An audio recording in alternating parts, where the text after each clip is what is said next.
I don't know who's that one intern who keeps making these moves, but he's certainly giving me topics to talk about. So, literally in the last video, we talked about how Riot accidentally teased the next champion.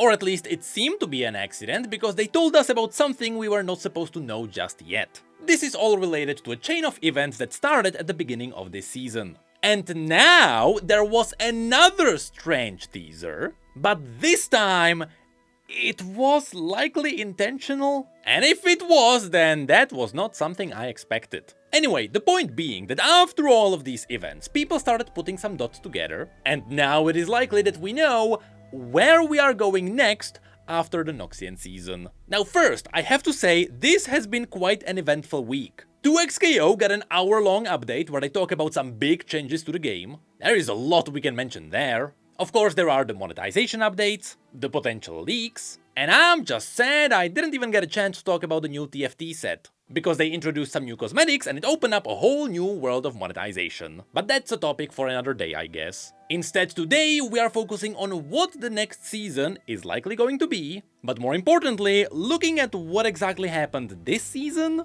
we can start to guess what kind of content we might be getting next. So without further ado, let's get into all of this. Let's start going through all the evidence in chronological order. After the Noxian season initially launched, everyone agreed that this just looks awesome. Which did quickly crumble for a really big reason. Mainly it's the fact that the new progression system and monetization had quite a few holes. But besides the Hextech chest incident, and the Blue Essence incident, as well as the Battle Pass incident, as well as the quality skin incident, the new Noxian theme was pretty good. The shifting of Summoner's Rift felt so refreshing, which is something they first teased after they gave us the Changing Baron and the new Rift Herald. So we thought that this kind of map overhaul could be possible, but to actually see a new Summoner's Rift was wild. But even this part faced one big criticism, which gave us the first clue. You see, people were not massive fans of the entire Summoner's Rift just being brown and red. And I'll be honest, I was totally fine with this drastic change. In fact, I was a fan of this massive change of tone. But I will agree that after Riot toned it down in the second act, they did find a good balance for these kinds of visuals. What's important here is that people didn't really like the aggressive vibes of Noxus, especially around the new First Blood with all the feats of strength, as well as Atakan being a new early game objective. Overall, the season did feel more try-hardy. And so, to calm everyone down, in the one video where Riot gave us all the updates on Act 2 of the Noxian season,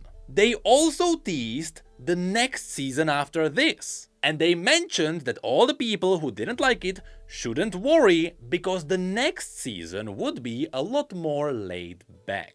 And with this quote, they immediately opened up a lot of choices. Because while they mentioned that not every season has to be part of the canonical universe, and so it's possible that we may get an alternative universe, which means skins, with the way the story is developing, it still seems like we are somewhere on Runeterra.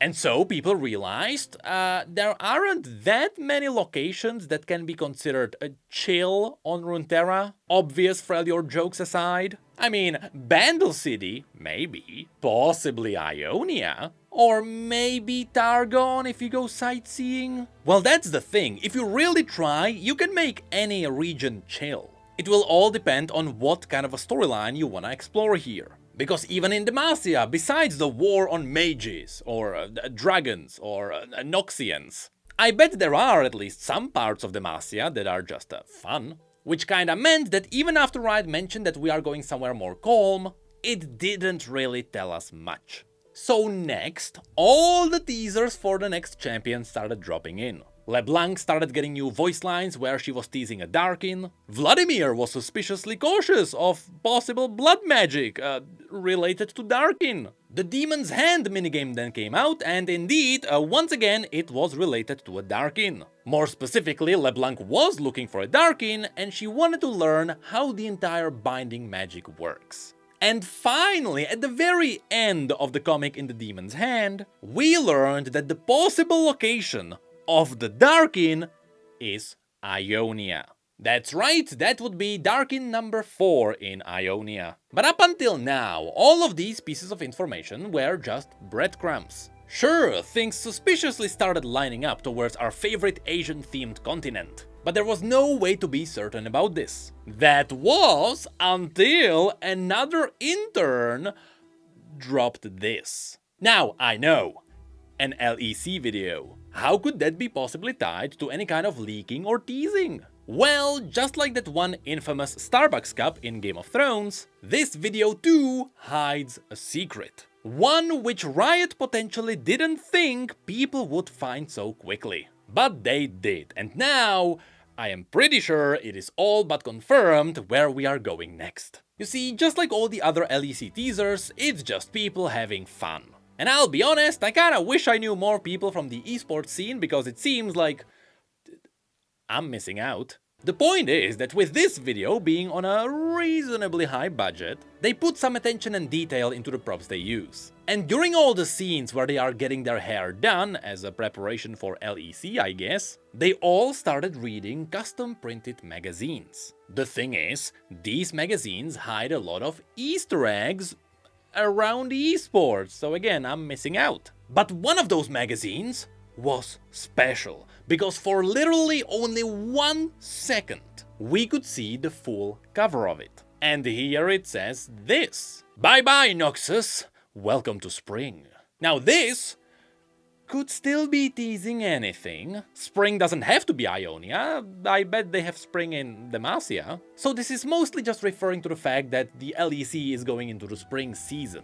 But then the subtext hit us. 10 tips and tricks to woo your favorite Ionian. Upon reading this, everyone agreed?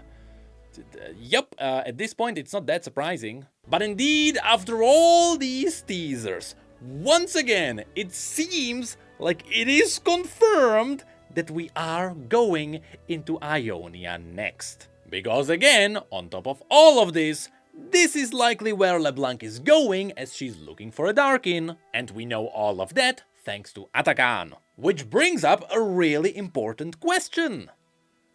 What the heck is this season gonna be about? They said it is gonna be more laid back, while it really sounds like we are getting another Noxian invasion. But what's even more interesting is that if we have a look at all the releases that led us through the Noxian season, we can now make some bold assumptions. For example, while I am not expecting any big cinematics like the one at the beginning of the season, it wouldn't be unthinkable to get some other smaller cinematics, right?